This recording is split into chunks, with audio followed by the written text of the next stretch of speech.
नमस्ते बच्चों। आपके एग्ज़ाम्स आ रहे हैं। 21 मार्च 2025 को आपका जो एग्ज़ाम है साइंस का वो बिल्कुल होने जा रहा है। अभी तक के जो पेपर हुए हैं वो भी बहुत अच्छे हुए होंगे, मैं ऐसी आशा करती हूँ।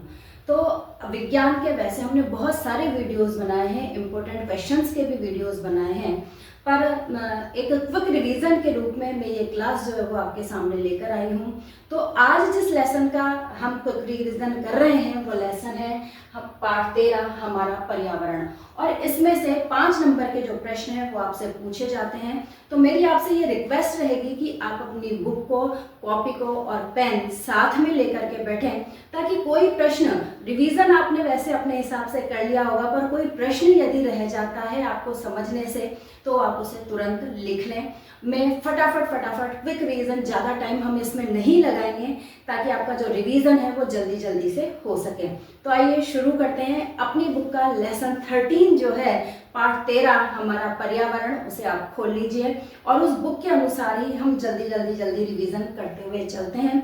कुछ इंपॉर्टेंट टॉपिक्स हैं जो इस लेसन में से मेन टॉपिक हैं इसके, और इन टॉपिक्स में से क्वेश्चंस भी पूछे जाते हैं। मैं आपको साथ में यहाँ पर ये भी बताती जाऊंगी रिवीजन के साथ साथ कि कौन कौन से क्वेश्चन यहाँ पर आपसे पूछ लिए जाते हैं। तो ये मेन टॉपिक्स हैं और इन्हीं के बारे में हम पढ़ेंगे और इनमें से पूछे जाने वाले क्वेश्चंस के बारे में चर्चा करेंगे। तो आइए शुरू करते हैं। सबसे पहले इस लेसन में है पारितंत्र और इसके संगठक क्या हैं। तो पारितंत्र का मतलब क्या होता है, इकोसिस्टम, इसका मतलब क्या होता है। तो पारितंत्र यानी कि हमारे आसपास का वो पर्यावरण जिसमें सजीव और निर्जीव जो दोनों ही एक दूसरे पर अन्योन्याश्रित हैं, यानी एक दूसरे पर निर्भर हैं उनके क्रियाकलापों के द्वारा। तो आसपास का जो पर्यावरण है जो जैविक घटकों और अजैविक घटकों दोनों से मिलकर बना होता है उसे कहा जाता है पारितंत्र। अब जो पारितंत्र होता है वो जैविक घटक और अजैविक घटक, अभी जैसा कि कहा मैंने, दो घटकों से मिलकर बना है।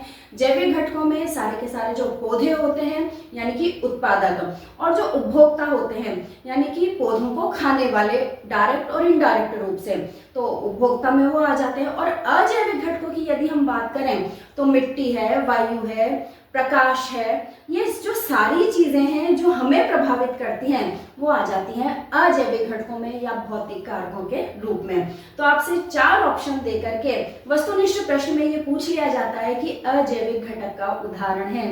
तो जो भी है 4 ऑप्शन देखिएगा और जो भी है उस पर आंसर लगाइएगा, ठीक है। अब जो जैविक घटक हैं तो उत्पादक का मतलब तो हो गए सभी पौधे, सभी हरे पौधे जो अपना भोजन प्रकाश संश्लेषण की क्रिया के द्वारा स्वयं बना लेते हैं। और फिर आ जाता है उपभोक्ता। तो उपभोक्ताओं को हम 3 प्रकार में बांट सकते हैं। तो प्राथमिक उपभोक्ता तो वो जो डायरेक्ट रूप से, शाकाहारी भी हम उन्हें कहेंगे, डायरेक्ट रूप से वो पौधों पर ही निर्भर होते हैं, जैसे बकरी हो गई, गाय हो गई, ये डायरेक्ट पौधों को ही खाते हैं। द्वितीयक उपभोक्ता जो कि प्राथमिक उपभोक्ताओं को खाते हैं, प्राथमिक उपभोक्ताओं को खाएंगे वो वाले कहलाएंगे द्वितीयक उपभोक्ता। और तृतीयक उपभोक्ता ये मांसाहारी होते हैं, और इसके अंदर जैसे कुत्ता है तो कुत्ता चूहे को खा जाए तो वो द्वितीयक उपभोक्ता हो गया। अब आ जाता है तृतीयक उपभोक्ता। तो बड़े जो मांसाहारी हैं वो तृतीयक उपभोक्ता में शामिल किए जाते हैं, और ये शेर, भालू, ये जो होते हैं जो छोटे मोटे जानवरों को खा जाते हैं वो तृतीयक उपभोक्ता में या शीर्ष मांसाहारी जिन्हें कहा जाता है उसके अंदर ये शामिल होते हैं। तो इस तरह से उपभोक्ता के अंदर ये तीनों चीजें हम शामिल कर देते हैं।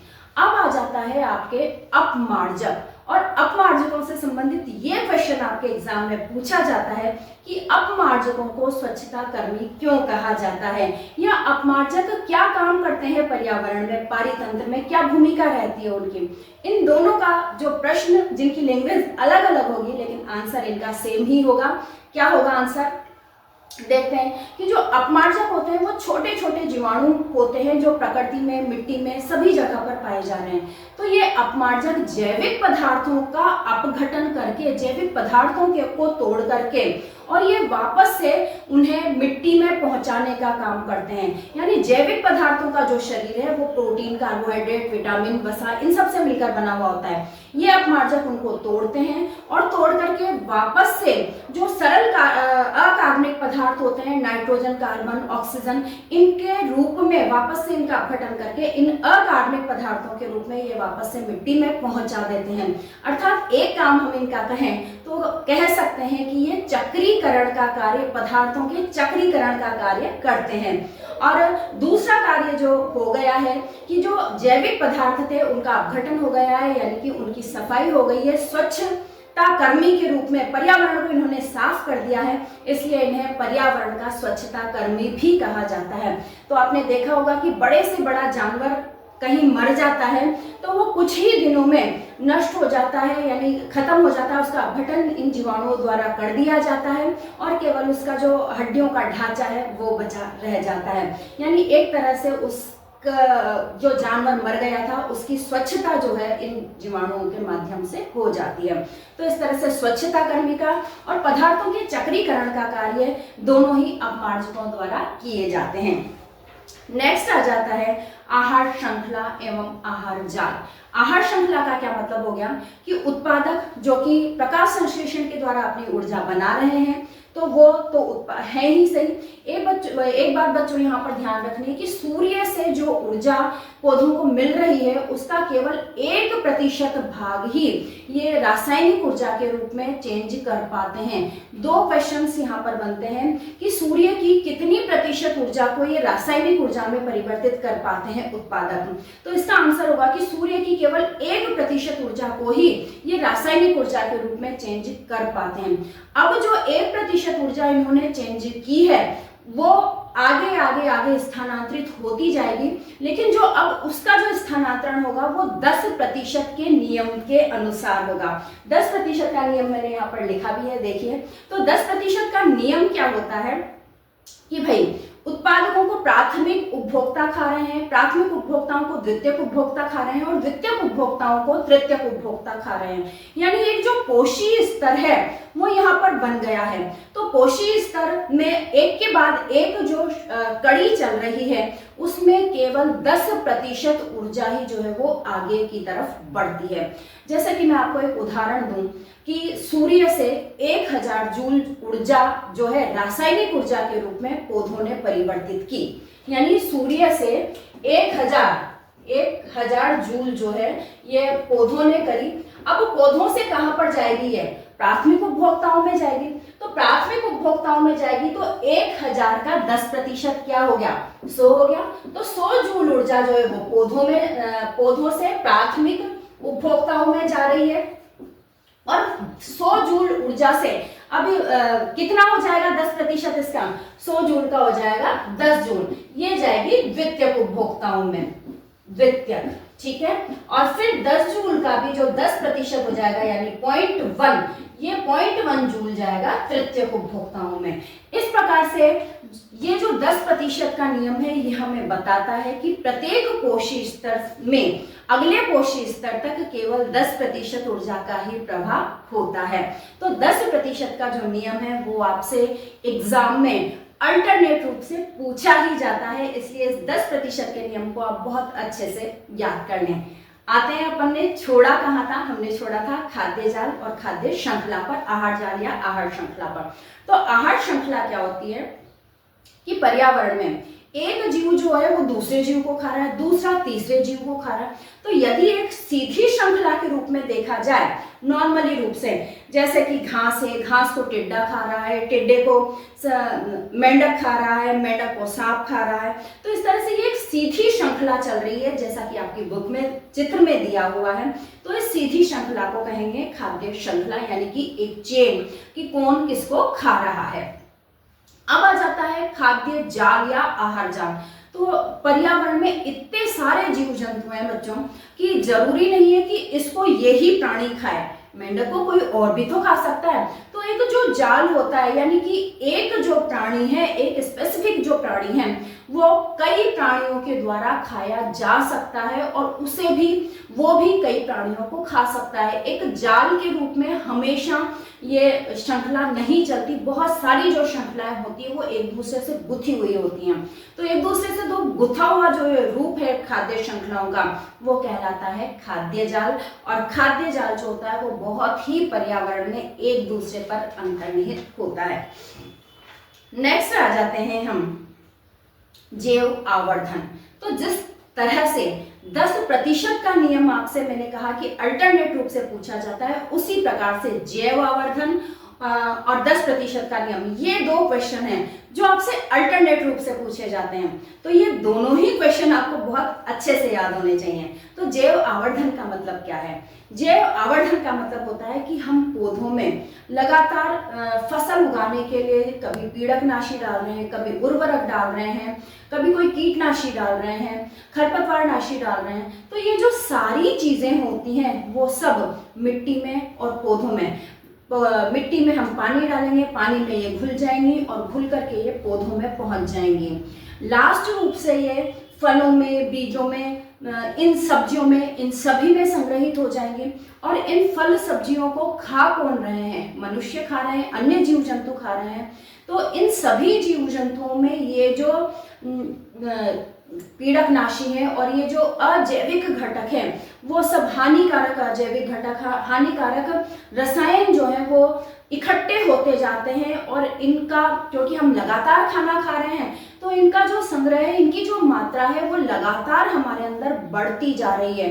तो इस बात को कहा जाता है जैव आवर्धन। तो आपसे अगर विकल्पात्मक प्रश्न के रूप में पूछेगा तो वो डीडीटी दे सकते हैं, उर्वरक दे सकते हैं, 3 ऑप्शन और करके, और चौथा ऑप्शन उपरोक्त सभी या कोई और जो जैविक घटक है वो दिया जा सकता है। तो आपको इनमें से देखना है कि कौन सा रसायन है। जो रसायन होंगे, रसायन कैटेगरी वाले जो पदार्थ हैं, वो ही जैव आवर्धन का काम करते हैं, वही हमें नुकसान पहुंचाते हैं। ठीक है। और जैव आवर्धन क्वेश्चन ऐसे कैसे ही पूछ लिया जाए तो आप लिख ही सकते हैं कि जो ये हानिकारक रसायन है वो पौधों में डालने से, फसलों में इनका उपयोग होने से लगातार ये सभी सजीवों के अंदर इनकी मात्रा बढ़ती जा रही है और ये बढ़ी हुई मात्रा हमें बहुत ज़्यादा नुकसान पहुंचा रही है। आप देखिए छोटे बच्चों के सफ़ेद बाल आने लगे हैं, बहुत कम उम्र में चश्मा लगने लगा है। तो बहुत सारी चीज़ें होती हैं जो इस जैव आवर्धन की वजह से आजकल हमें दिखाई देती हैं, पहले ये नहीं होती थी, क्योंकि उर्वरक और ये जो जितने भी रसायन हैं उनका उपयोग कम किया जाता था। ठीक है। नेक्स्ट पॉइंट पर आते हैं कि ओजोन परत ये हमें किस प्रकार प्रभावित कर रही है या ये किस प्रकार अपक्षयित होती है। तो ओजोन परत बच्चों, वायुमंडल में, समताप मंडल के अंदर ये ओजोन परत स्थित होती है। लगभग पृथ्वी से 15 किलोमीटर, पृथ्वी की सतह से 15 किलोमीटर दूर होती है ये। और इसमें ओजोन की अधिकता के कारण इसे कहा जाता है ओजोन परत। अब ये ओजोन गैस जो होती है वैसे तो एक घातक विषय है, परंतु जब ये ऊपर हमारे से 15 किलोमीटर दूर रहती है तो ये हमारे लिए एक छाते का काम करती है। कैसे छाते का काम करेगी? कि जो सूर्य से आने वाली हानिकारक पराबैंगनी किरणें हैं उनको ये रोकने का काम करती है, उन्हें ये हमारे तक उन्हें अवशोषित करके, और ओजोन टूटना और बनना, वापस से बनना, ये क्रियाकलाप वहां पर लगातार चलता रहता है। और इस क्रम में ये उस हानिकारक पराबैंगनी किरणों को पृथ्वी पर नहीं आने देती। अगर पृथ्वी पर आए ये हानिकारक पराबैंगनी किरणें तो बहुत सारी जो प्रॉब्लम्स है वो पौधों में और मनुष्यों में उत्पन्न हो जाएंगी। तो सबसे बड़ी जो प्रॉब्लम पराबैंगनी किरणों की वजह से हमारे अंदर होती है वो होता है मनुष्य में स्किन कैंसर, त्वचा का कैंसर। ये आपसे पूछ लिया जाता है। तो उस, और पौधों में भी कई सारी बीमारियां हो जाती हैं। तो और इस तरह से हम ये चाहते हैं कि ये जो किरणें हैं वो पृथ्वी पर न आए, तो इसके लिए हमें उस ओजोन परत को नष्ट नहीं होने देना है। पर हमारे बहुत सारे क्रियाकलापों के द्वारा ये ओजोन परत जो है वो लगातार नष्ट होती जा रही है। तो उस ओजोन परत की जो मोटाई है जहाँ पर कम हो गई है, बिल्कुल ओजोन परत वहाँ से नष्ट हो गई है, उसे कहा जाता है वैज्ञानिक भाषा में ओजोन छिद्र। और वहाँ से पराबैंगनी किरणें नीचे की तरफ आने लगी हैं और बहुत सारा नुकसान पहुंचाने लगी हैं। तो ओजोन का अपक्षय हो गया है। अब वो हुआ किस वजह से? हमारे क्रियाकलापों की वजह से हुआ है, लेकिन हुआ किस वजह से है? तो हम लोग रेफ्रिजरेटर के अंदर, एसी के अंदर, शीतलकों के अंदर या अग्निशमन के अंदर जो पदार्थ काम में ले रहे हैं उनका उपयोग करने के लिए उनमें क्लोरोफ्लोरोकार्बन की मात्रा जो होती है वो बहुत ज़्यादा होती है, और उस क्लोरोफ्लोरोकार्बन की वजह से ही ओजोन परत जो है उसमें छेद होता जा रहा है। ओजोन परत को नष्ट कर रहा है ये क्लोरोफ्लोरोकार्बन। तो हमें क्या करना है कि इस क्लोरोफ्लोरोकार्बन की मात्रा को कम करना है। तो एक बैठक हुई, ये बहुत चिंता का विषय बन गया था वैज्ञानिकों के लिए। एक बैठक हुई और उसमें कहा गया कि क्लोरोफ्लोरोकार्बन की मात्रा को कम किया जाए। तो बहुत सारे प्रयोग करके, बहुत सारे सुझाव दे करके और उन्हें अपना करके क्लोरोफ्लोरोकार्बन की मात्रा को कम किया गया। और अब हम देख रहे हैं, वैज्ञानिक देख रहे हैं कि ठीक है, ओजोन परत का जो छिद्र हुआ था वो अपने बिल्कुल मतलब सही होने के कगार पर है। तो हमें भी ये कोशिश करनी है कि क्लोरोफ्लोरोकार्बन की मात्रा को हम कम से कम करने का प्रयास करें। ठीक है, नेक्स्ट जो टॉपिक है वो है कचरा प्रबंधन। इस लेसन का लास्ट टॉपिक कचरा प्रबंधन क्या है, कि कचरा क्या होता है। सबसे पहले तो हम ये जाने कि कचरा क्या होता है, और ये क्वेश्चन आपसे अंतर के रूप में भी पूछ लिया जाता है। तो कचरा जो है वो दो तरह का होता है। कौन कौन सा? जैव अपघटनीय और अजैव अपघटनीय। तो जैव अपघटनीय तो वे पदार्थ होते हैं, हमारे रसोई से निकलने वाले जो सारे पदार्थ होते हैं वो जैव अपघटनीय होते हैं। यदि हम इन्हें एक गड्ढा बना करके मिट्टी में, जैसे सभी के सब्जियों के छिलके, फलों के छिलके जो होते हैं, चाय पत्ती जो होती है, इन्हें एक गड्ढा बना करके डाल दें तो 10 दिन बाद आप पहचान नहीं पाएंगे कि ये केले का छिलका था या ये आलू का छिलका था, यानी वो ह्यूमस में परिवर्तित हो जाते हैं। तो इन्हें कहेंगे जैव अपघटनीय पदार्थ। दूसरे होते हैं अजैव अपघटनीय पदार्थ। कांच हो गया, प्लास्टिक हो गई, आजकल डिब्बा बंद पदार्थों के साथ में जो डिब्बे आते हैं मेटल के, वो हो गए। तो ये अजैव अपघटनीय होते हैं, यानी कि जो जीवाणु होते हैं वो इनका अपघटन नहीं कर पाते हैं, और नहीं कर पाते तो ये सालों तक, सैकड़ों सालों तक पर्यावरण को प्रदूषित करते रहते हैं। तो इन्हें कहा जाता है अजैव अपघटनीय पदार्थ, और इसके उदाहरण के रूप में आप कांच, प्लास्टिक को लिख सकते हैं। तो इस तरह से दो तरह का कचरा हमारे पर्यावरण में होता है, जैव अपघटनीय और अजैव अपघटनीय, जो कि आपसे अंतर के रूप में कि जैव अपघटनीय पदार्थ और अजैव अपघटनीय पदार्थों में अंतर बताइए, इस रूप में क्वेश्चन आपसे पूछ लिया जाता है। तो इन अजैव अपघटनीय पदार्थों को हमें लगातार कम करना है, और इसके लिए हम बहुत सारे प्रयास कर सकते हैं। उन प्रयासों में क्या होगा कि हमें प्लास्टिक का उपयोग कम करना है। जब भी हम बाजार जाएं तो अपने घर से एक थैला साथ में लेकर के जाएं, और भी कई सारे जो प्रयोग हैं इनका, जो मेटल्स के जो डिब्बे आते हैं उनको हम रिसाइकिल करने, रीयूज करने। अगर बहुत सारी चीज़ें हमारे घर में इकट्ठी हो गई है तो कबाड़ लेने वाला आता है, उस कबाड़े वाले को हम दे दें तो वो फैक्ट्रीज में इन पदार्थों को दे देते हैं और वहाँ पर इनको रिसाइकिल कर लिया जाता है। तो इस तरह से अजैव अपघटनीय जो पदार्थ हैं उनकी मात्रा को हम कम कर सकते हैं। इसी प्रकार से जो कागज़ वाले जो कप आते हैं उनका प्रयोग, प्लास्टिक के बदले कागज़ वाले जो कप आते हैं उनका प्रयोग हम कर सकते हैं। बहुत सारे दैनिक जीवन में ऐसे उदाहरण आपने देखे होंगे कि जिनका प्रयोग हम करें, जिनको अगर हम अपने जीवन में अपनाएं तो हम अजैव अपघटनीय जो पदार्थ हैं उनकी मात्रा को कम कर सकते हैं। तो बच्चों, इस प्रकार से आप देखिए कि हमारे जो सारे टॉपिक थे वो कंप्लीट हो गए हैं, यानी कि हमारा जो लेसन है और इसमें से पूछे जा सकने वाले जो क्वेश्चन हैं वो सभी मैंने आपको यहाँ पर बताए। और मैं आशा करती हूँ कि आपने जो क्वेश्चंस आपको क्लियर नहीं होंगे उन क्वेश्चंस को आपने लिख लिया होगा और उनका सॉल्यूशन भी लिख लिया होगा। आपको अपने आने वाले एग्जाम के लिए बेस्ट ऑफ लक। अच्छे से अच्छा एग्जाम कीजिए और पढ़ते रहिए। नमस्ते बच्चों।